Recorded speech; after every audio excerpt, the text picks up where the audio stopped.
kabarnya? Semoga kalian sehat selalu ya. Hari ini kita akan mempelajari mata pelajaran Bahasa Indonesia kelas 8 materi teks eksposisi. Pada pembelajaran ini kita akan belajar tentang unsur-unsur teks eksposisi.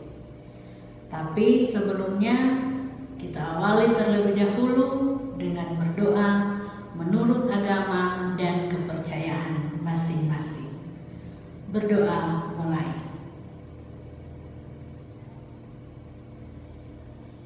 Selesai. Pada pembelajaran kali ini, kompetensi dasar yaitu mengidentifikasi informasi teks eksposisi berupa artikel ilmiah populer dari koran atau majalah yang didengar dan dibaca. Adapun tujuan pembelajaran yang harus dicapai yaitu setelah mengikuti pembelajaran ini, peserta didik mampu untuk mengidentifikasi unsur-unsur teks eksposisi. Apakah kalian pernah membaca majalah, esai, atau juga artikel? Jika kalian pernah membacanya, maka sebenarnya kalian sudah mengerti apa itu teks eksposisi.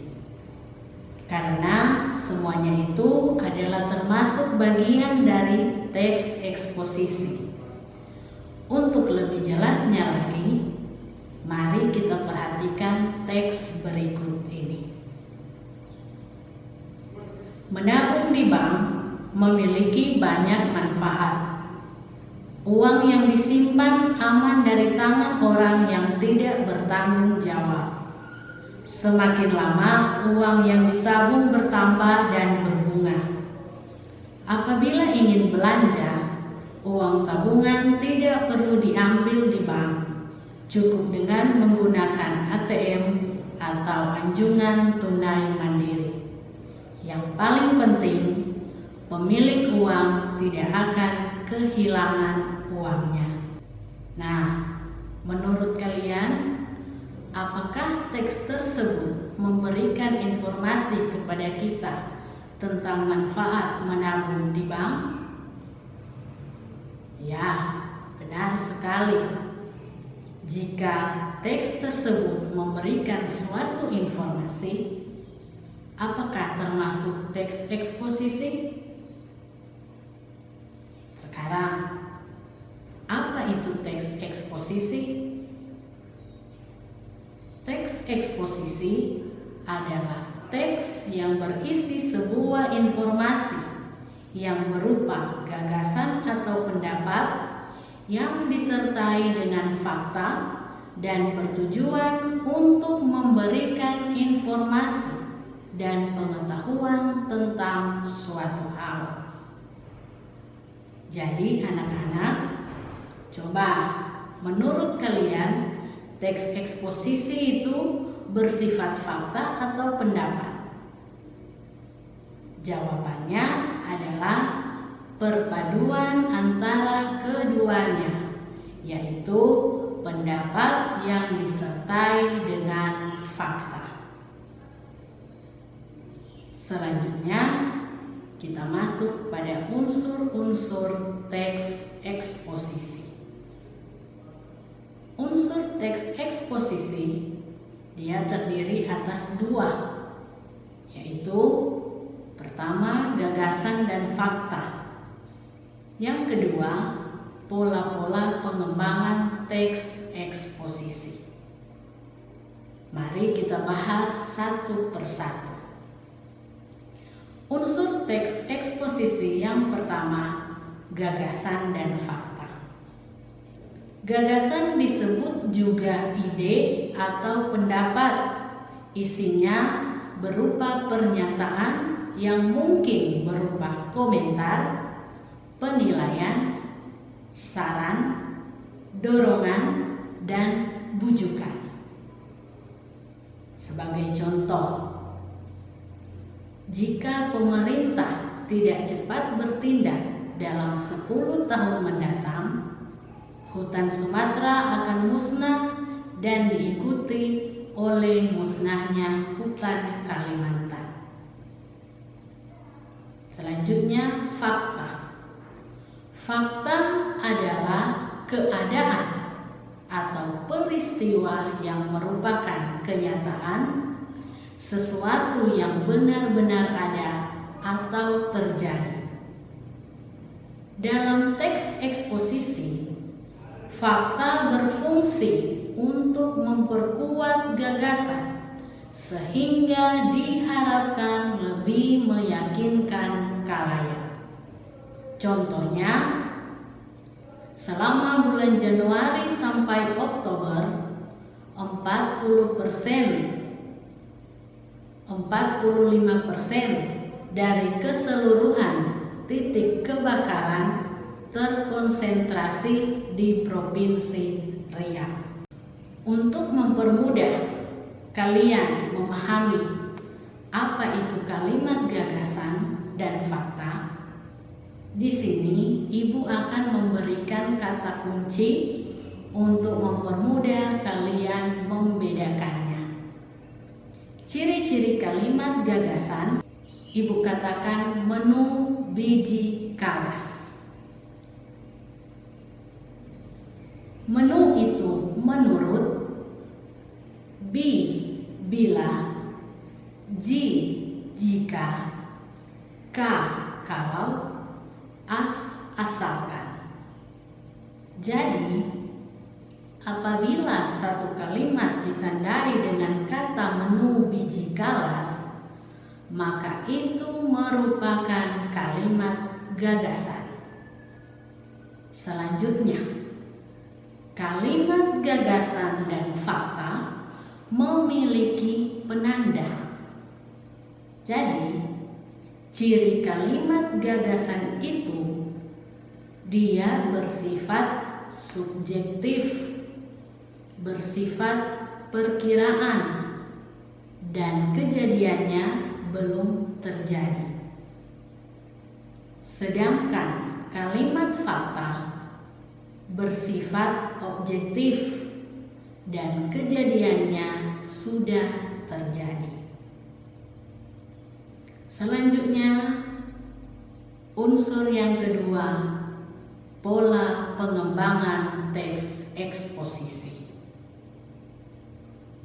Pada pola pengembangan teks eksposisi, dia terbagi atas 4, yaitu pola umum khusus, pola khusus umum, pola ilustrasi, dan pola perbandingan. Mari kita lihat satu persatu. Yang pertama, pola umum khusus. Apa itu pola umum khusus?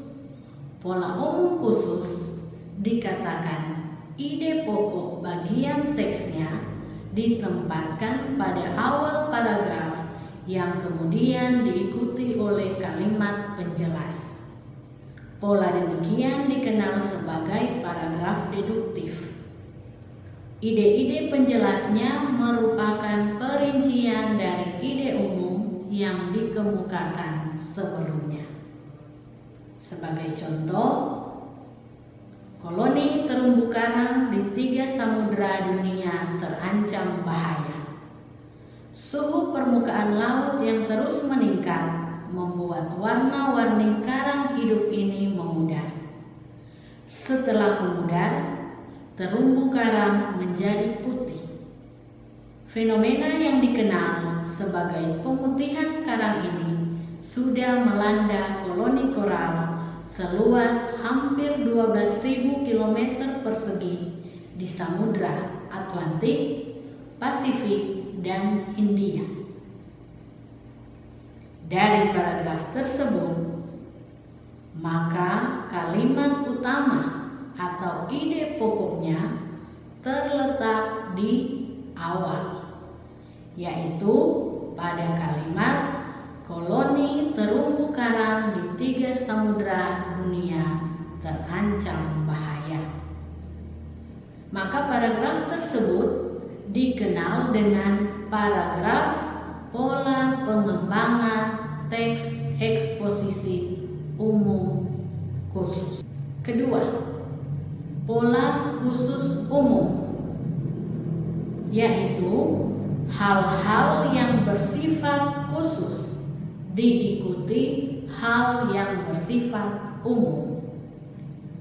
Bagian terakhir dalam bagian teks ini berfungsi sebagai simpulan atau rangkuman dari pendapat-pendapat yang dikemukakan sebelumnya.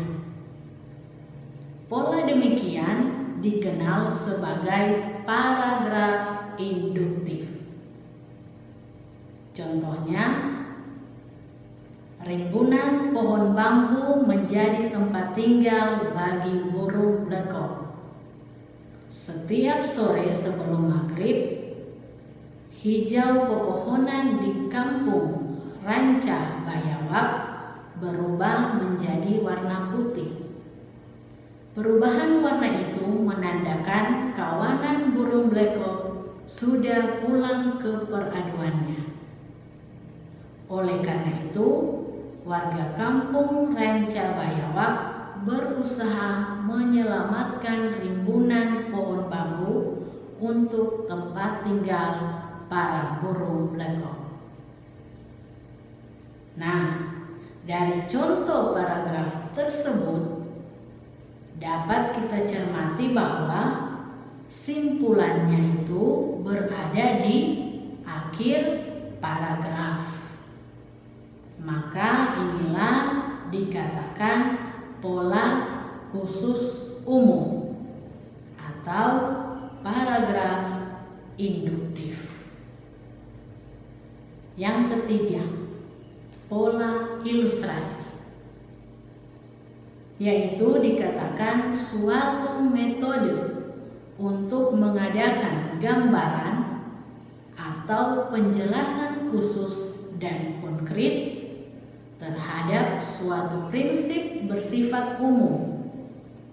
Tujuannya untuk menjelaskan dan menegaskan ide, gagasan, dan maksud penulis. Contoh, bentuk kesenian rakyat sangat erat hubungannya dengan kehidupan rakyat, terutama pada kehidupan upacara-upacara adat setempat. Tari rakyat adalah salah satu jenis tari yang dalam penampilannya tidak terikat pada pola-pola perbendaharaan gerak tari tertentu yang ada. Dalam tata pertunjukan mulai dari tata rias, tata busana, iringan, dan area pertunjukan tidak terikat walaupun terkadang ada ikatan-ikatan atau norma-norma tertentu yang harus dipatuhi. Dapat kita pahami dari contoh paragraf tersebut, dia menggunakan pola pengembangan ilustrasi. Karena bentuk kesenian rakyat dijabarkan dengan sangat jelas dan detail, seperti gerak tarinya, jenis tarinya, dan tata cara pertunjukannya. Yang keempat, pola perbandingan. Dikatakan untuk meyakinkan suatu pendapat, kamu dapat melakukan suatu perbandingan. Benda-benda, keadaan, atau yang lain ditentukan perbedaan atau kesamaannya berdasarkan aspek tertentu. Dengan cara demikian, keyakinan pembaca atau gagasan yang kita sampaikan akan lebih akurat. Sebagai contoh, saat yang dinanti telah tiba. Pengumuman ujian nasional sebentar lagi dibagikan kepada siswa.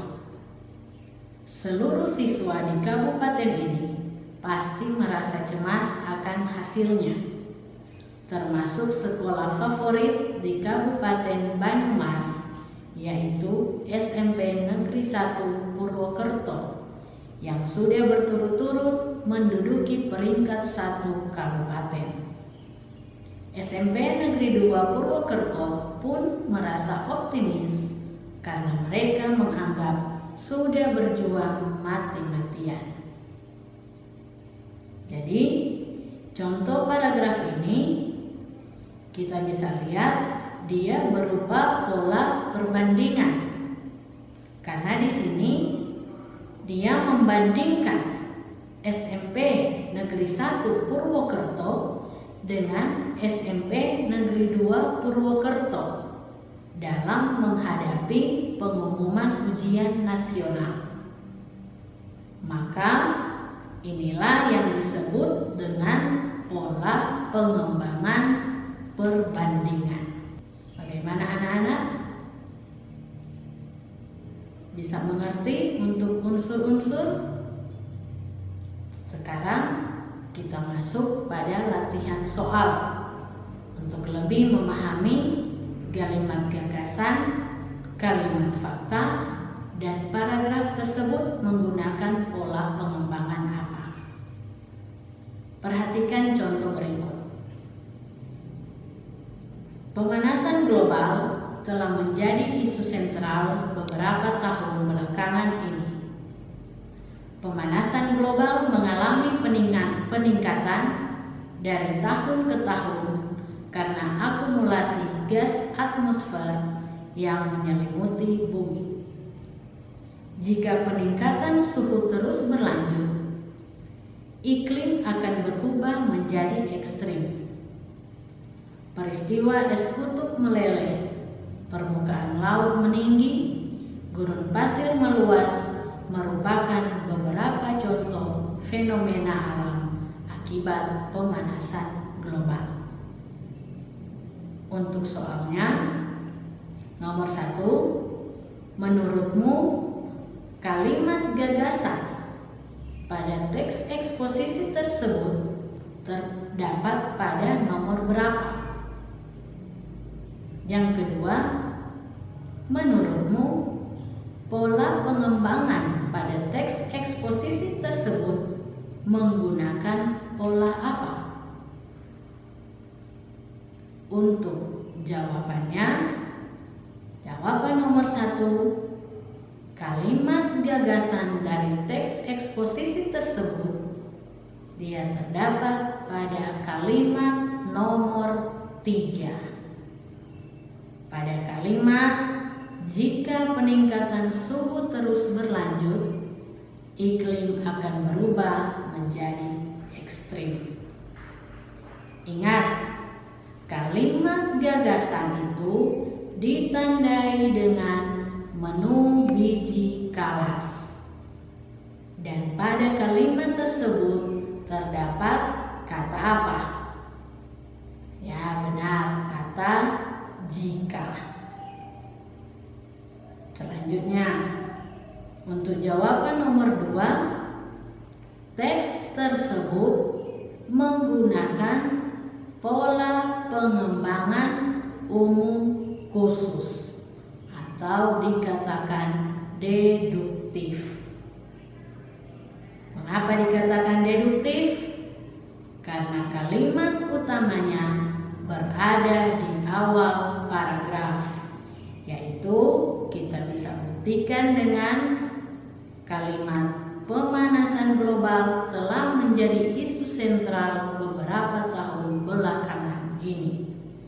Kemudian diikuti oleh kalimat-kalimat penjelas lainnya. Bagaimana? Sudah jelas bukan? Bisa dimengerti kan? Tadi Ibu sudah jelaskan tentang pengertian teks eksposisi dan unsur-unsur dari teks eksposisi. Diharapkan kalian mampu untuk mengidentifikasi unsur-unsur dari teks eksposisi. Untuk pertemuan berikut, kita akan mempelajari struktur dan kaidah teks eksposisi. Tapi sekarang Ibu akan memberikan tugas untuk kamu kerjakan. Bacalah paragraf ini, kemudian jawablah pertanyaan-pertanyaan yang ada. Demikian pembelajaran kita hari ini. Semoga pembelajaran ini bisa bermanfaat. Tetap semangat, jaga kesehatan, rajin cuci tangan, jaga jarak, dan selalu pakai masker ketika berada di luar rumah. Terima kasih.